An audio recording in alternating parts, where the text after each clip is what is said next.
आधी रात का समय था। रोज की तरह एक बुजुर्ग शराब के नशे में अपने घर की तरफ जाने वाली गली से झूमता हुआ जा रहा था। रास्ते में एक खंभे की लाइट जल रही थी। उस खंभे के ठीक नीचे एक 15 से 16 साल की लड़की पुराने फटे कपड़े में डरी सहमी सी अपने आंसू पोंछते हुए खड़ी थी।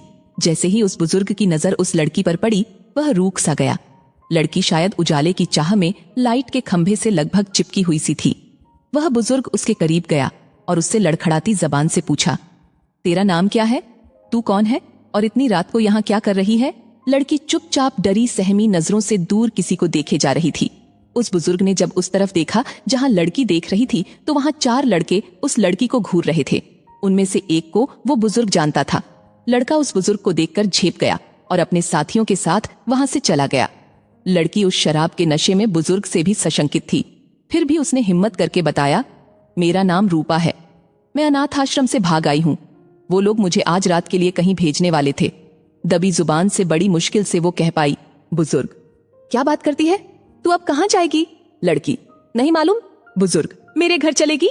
लड़की मन ही मन सोच रही थी कि ये शराब के नशे में है और आधी रात का समय है, ऊपर से ये शरीफ भी नहीं लगता है। और भी कई सवाल उसके मन में घमा चौकड़ी मचाए हुए थे। बुजुर्ग, अब आखिरी बार पूछता हूँ, मेरे घर चलोगी हमेशा के लिए?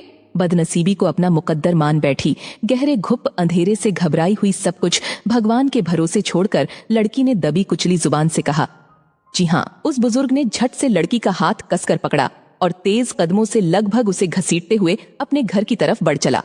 वो नशे में इतना धुत था कि अच्छे से चल भी नहीं पा रहा था। किसी तरह लड़खड़ाता हुआ अपने मिट्टी से बने कच्चे घर तक पहुंचा और कुंडी खटखटाई।